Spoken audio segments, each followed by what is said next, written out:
Olá, tudo bem com você? Tudo tranquilo? Que bom! Nossa aula de hoje vai ser maravilhosa. Primeiro, vamos a uma reflexão. O Senhor conhece você.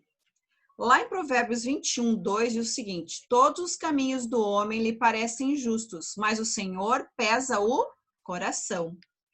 É impossível esconder do Senhor o que está no coração.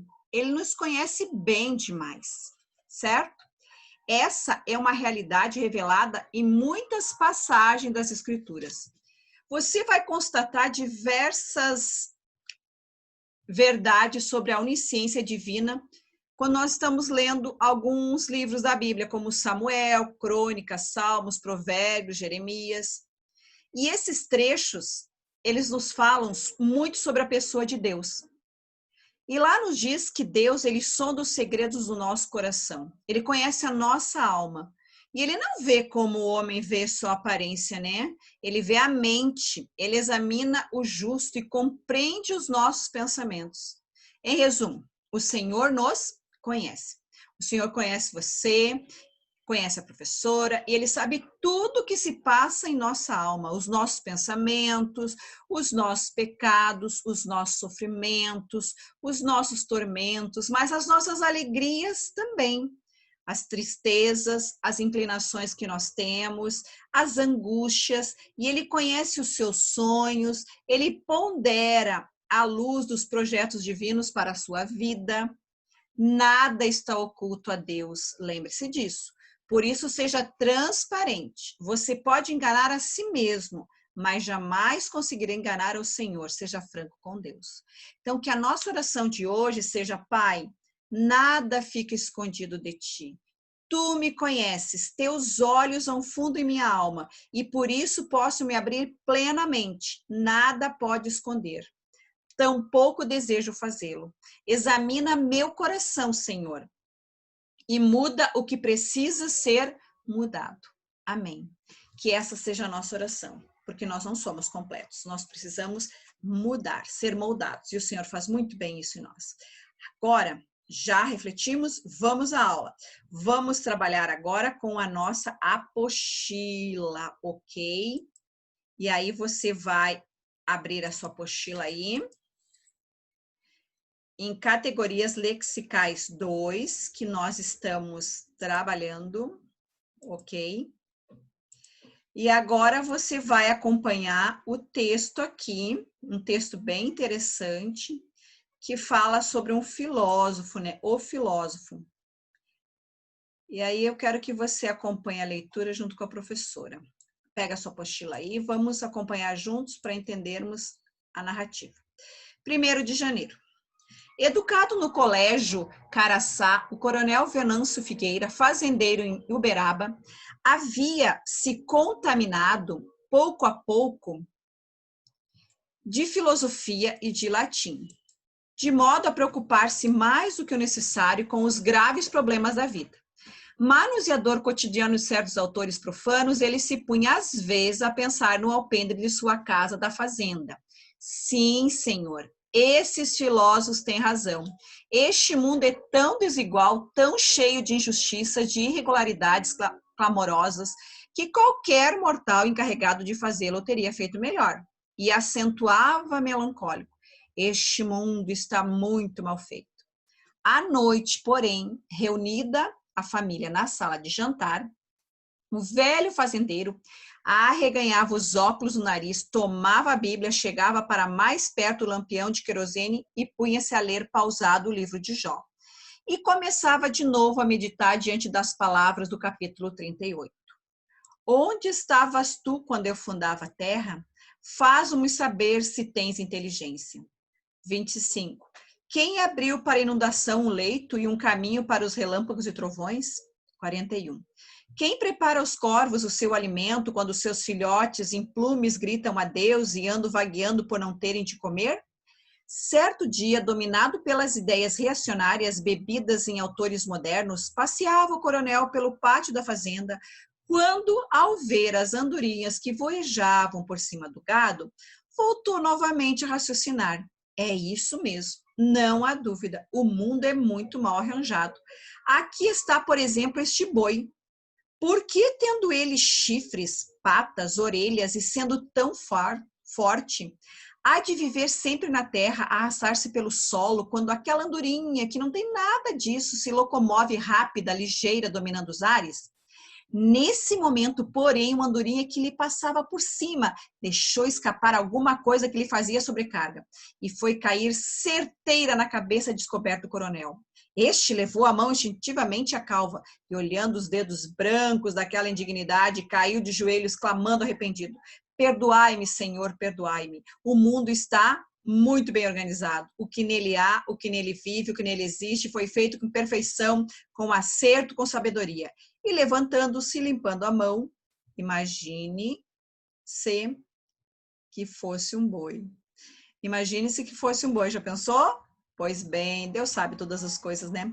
Mas o interessante desse texto é que ele foi escrito por Humberto de Campos, e Humberto de Campos ele teve uma origem pobre, mas ele foi essa origem foi superada pela capacidade de escrever contos, causos e crônicas. Ele mudou-se para o Rio de Janeiro, com a projeção recebida por seu primeiro livro em 1910, intitulado Poeira. Ele foi jornalista, ativista, deputado federal, membro da Academia Brasileira de Letras e diretor nomeado por Getúlio Vargas, da Casa Rui Barbosa. E ele morreu em 1934, doente, cego e abandonado pelos amigos. Viu só? Pois bem, você tem aqui um exemplo de alguém que superou as expectativas, ok? Mas esse texto nos faz refletir um pouquinho. E agora você vai na página 43, ok? E nós vamos responder aqui as duas questões que nós temos sobre esse textinho aqui. Na verdade, 3, né? Então, vamos lá. A primeira. Qual o objetivo geral ou mais evidente do texto O Filósofo? Qual é que é o objetivo geral? Vamos lá, vamos completar. O objetivo geral é o quê? É o humor, certo? E este humor, através da ironia, certo? Que ele usa ali no decorrer do texto. Qual é o objetivo, então? É provocar o riso, para quê? Para uma reflexão sobre onde está o verdadeiro conhecimento, né? A fim de que você pense um pouquinho aonde está o verdadeiro conhecimento. Agora, número 2, é o seguinte: assinale o item que está de acordo. Humberto de Campos é filósofo? Lá diz que ele é filósofo. O autor apresenta no mesmo nível de explicação a sabedoria do livro de Jó e a reflexão do filósofo sobre a natureza e os problemas da vida? Ele faz realmente o mesmo nível? Lendo filosofia e latim, o coronel Venâncio Figueira entende que o mundo é injusto, mas uma experiência da natureza leva a concluir que o mundo está bem organizado? O que você marcaria aí? Com certeza, a letra C, ok? Agora, na 13, o seguinte, leia o seguinte trecho. Educado no colégio Caraçal, coronel Venâncio Figueira, fazendeiro em Uberaba, havia se contaminado pouco a pouco de filosofia e de latim, de modo a preocupar-se mais do que o necessário com os graves problemas da vida. Manuseador cotidiano de certos autores profanos, ele se punha, às vezes, a pensar no alpendre de sua casa da fazenda.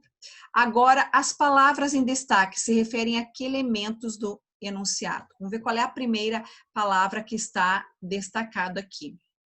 Está destacado aqui, vamos ver. E de modo a preocupar-se mais do que o contínuo. Ele, então a primeira palavra, primeira palavra que ele usa aqui, está destacado, é o ele. Ele está se referindo a quem? A quem? Ao coronel Venâncio, certo? Ao coronel Venâncio. Ótimo. Agora, vamos à segunda. Às vezes, a pensar no alpendre da sua casa. E agora, a quem refere-se sua casa, fazenda? Sua casa. Casa de quem? Dele, né? Mas o sua refere-se à casa de quem? A casa do coronel. Certo? Então, você tem 2 pronomes aqui. E aí você percebe que os pronomes, eles são recursos que vão fazer o quê? Garantir a coesão, para que você consiga ler o texto e entender essa história, sem repetir o termo, sem repetir o nome dele, coronel, e sem repetir novamente a casa do coronel. Ele fala sua casa da fazenda, que é a casa do coronel Venâncio Figueiredo, ok? Então, por isso é importante nós prestarmos atenção no uso dos pronomes. Os pronomes, eles são muito pertinentes para a nossa coesão textual. Muito bem, vamos agora fazer o próximo exercício. E aí, você vai acompanhando a professora aí. E você está agora na página, deixa a professora ver aqui, na página 45, ok? Ótimo. Aí na página 45 aqui você tem duas tirinhas que nós vamos trabalhar. Vou trabalhar primeiro com essa aqui. Leia a tirinha a seguir e diga como você responderia ao irmão do cara do ensino médio. E aí, maninho, já fez as tarefinhas do prezinho? Olha, chegou, e o irmão provavelmente está no Fundamental 2, né? Já, só estou com uma dúvida numa questão. Manda aí, sou o cara do ensino médio. Olha o que ele diz. Qual a diferença semântica entre papai só pensa nele e papai só pensa em si? Também entre as meninas brigaram entre si e as meninas brigaram entre elas. E olha só a carinha. O que é semântica? Bom, o que é que como agora um cara do ensino médio que já viu essa questão dos pronomes, certo? E já conhece a questão do uso deles no contexto, saberia explicar para o seu irmão, que segundo ele está no prezinho, né? Essa questão do uso dos pronomes com relação ao quê? Ao sentido que eles adquirem dentro do contexto. Só que o que ele ficou? O que é semântica? Ok? Então, você percebe que os pronomes, eles estão relacionados com a pessoa do discurso. Então, conforme a pessoa, o enfoque que eu quero dar à pessoa do discurso, eu uso um determinado pronome. E aqui ele está falando dos pronomes oblíquos, ok? E do pronome pessoal quando fala elas. Ótimo. Então, você percebeu uma questão bem fácil, bem tranquila. Agora, vamos ver a próxima? Aí, agora, você tem a próxima tirinha. E aí, a professora vai na mesma página, né? Ops, nós vamos... A professora voltou. Vamos agora aqui ler essa tira. Olha que interessante, outra tirinha interessante. Leia atentamente a tirinha a seguir e responda. Em frente à prefeitura. Como faremos o pedido? Deixa comigo, sou craque nisso. Olha, outro carinha, ó, se achando. Já no gabinete do prefeito. Entrego a Vossa Excelência o convite, blá, blá, blá, blá, blá, blá, blá. Gostaria que Vossa Excelência participasse de nossa formatura. Muito obrigado, faria o possível para estar participando. Não se incomode, você participa pagando nossa festa. Olha só, prefeito, você, não, você, prof. Ô, menininho, né? Isso que ele sabia, era craque nisso. Então, vamos agora responder as questões sobre aquela tirinha ali, ok? Olha só, há um verbo sobre a qual a charge se constrói e é responsável pelo humor ao mudar de sentido. Qual seria esse verbo, então? O verbo participar, ok? E agora, quais são os sentidos que ele muda? Que aí é o valor semântico, né? No primeiro momento é de assistir. O prefeito entendeu que estava sendo convidado para assistir. Mas no segundo momento que o menino usou, ele usou com o sentido de quê? De pagar as despesas da formatura. Ok? Então, você percebe que uma palavra, ela pode adquirir vários sentidos. Mas tem outra coisa aqui, na 2. Que outro recurso da língua é responsável pelo humor da charge? Qual é? olha o que ele usa lá. Ele usa primeiro o Vossa Excelência, né? Uma vez que ele é prefeito, está recebendo convite, então, agora o menino usa o pronome de tratamento Vossa Excelência. Mas depois ele fala com o prefeito, que não é da família dele, a palavra você. Os dois são pronomes de tratamento, só que Vossa Excelência é cerimonioso, né? São pessoas que têm cargos de destaque na sociedade, você não tem aquele convívio familiar. Ah, mas meu pai é juiz. Em casa ele é seu pai, você fala você. Quando ele está numa sessão, você vai falar com ele Vossa Excelência, ok? E é isso que gerou o humor, essa mudança de sentido que ele deu aos dois pronomes aqui do tratamento. Aí vamos a 3. Ao nos dirigir a uma pessoa com quem temos familiaridade em momentos íntimos, usamos os tratamentos como Vossa Senhoria, Senhor e Senhora? Não. Ah, eu uso senhora para minha mãe. Ótimo, muito bem. Mas você não usa sempre, todo o tempo, né? Você percebe que esses pronomes de tratamento, eles precisam de determinadas situações sociais. Que situações seriam essas, né? São situações especiais. Quais? Como formatura, certo? Um discurso de formatura. Como for numa sessão, numa plenária, por exemplo. Usa-se esses pronomes, então, de tratamento de uma forma mais cerimoniosa, ok? Ótimo. Agora nós vamos fazer a 4. E a 4 diz o seguinte: em qual ocasião, deixa a professora acompanhar, e você também está acompanhando a prof, em qual ocasião podemos cumprimentar outros da mesma forma e por quê? Não é em qualquer ocasião que a gente pode, né? Existem algumas situações em que nós vamos cumprimentar assim. Somente quando nós temos intimidade com a pessoa. Agora, se for em cerimônias especiais, você vai usar essa forma mais respeitosa. Vossa Excelência, Vossa Senhoria, Senhora, Senhor, ok? Os pronomes de tratamentos mais conhecidos são Vossa Excelência, Vossa Senhoria, Vossa Santidade, Vossa Magnificência, Senhor e Senhora. Em que situações ou momentos sociais são utilizados? Em que momentos?